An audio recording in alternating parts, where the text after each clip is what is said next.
Joining us now to discuss is Georgia Congressman Drew Ferguson. Congressman, good to see you, and thank you so much for your time. You heard there from Jake Sullivan. What is your take on the Biden administration and how they've handled this withdrawal thus far? The Biden administration continues to lie to the American people. Their messaging has been very inconsistent, and they have been telling America one thing, but in reality, they have been doing another. It is shameful. It is the kind of thing that pushes America away from this administration. They know, America knows full well the Biden administration has failed miserably and created another crisis for the Biden administration to have to clean up. Congressman, do you have any thoughts on anyone resigning? We haven't seen any resignations thus far with how this withdrawal has been handled. Certainly, I think Biden has shown over the past 2 weeks that he is not fit to lead this country. We have watched him time and time again in press conferences. We have watched him fail in his leadership. He is the one that should resign. I think that we should get all of the military leaders, the Secretary of Defense, Secretary of State, and General Milley into hearings under oath and get to the bottom of this disaster. But Biden has owned this. He said the buck stops with him, and now it's time for him to stop and leave office.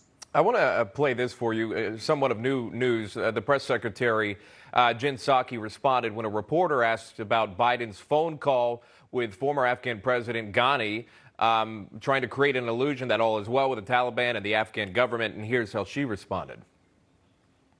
I'm not going to get into private diplomatic conversations or leaked transcripts of phone calls. But what I can reiterate for you is that we have stated many times that no one anticipated, the vast majority, I should say, there may have been individuals and agencies, so I don't want to eliminate that option, but our national security team and no one in Congress, or I would say most people out in the public, anticipated that the Taliban would be able to take over the country as quickly as they did. Your thoughts on this? And again, leaked transcripts, it seems somewhat of a familiar storyline now leaking over to this administration. The Democrats' hypocrisy and double standard is deep here. We have certainly seen their passion to go after a president over a phone call that they believe was disingenuous and wrong for America. And I'm going to tell you, this follows that same pathway. The Democrats are going to be called on to apply the same standard that they used to go after the previous administration to go after Joe Biden. Think about what they just said. They're not aware of anything wrong with the phone call.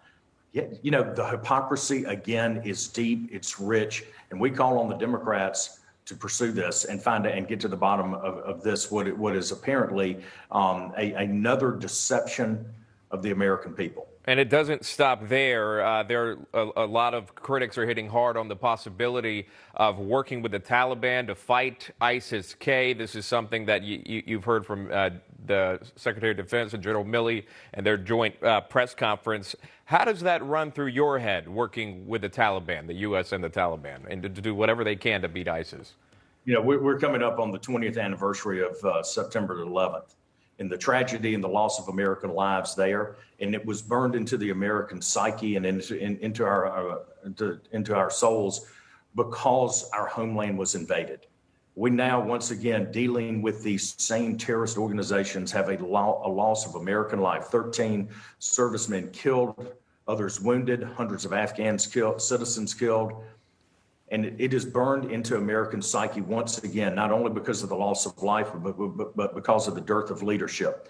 Failed American leadership is not only tragic, but it's embarrassing for America here at home and on the world stage.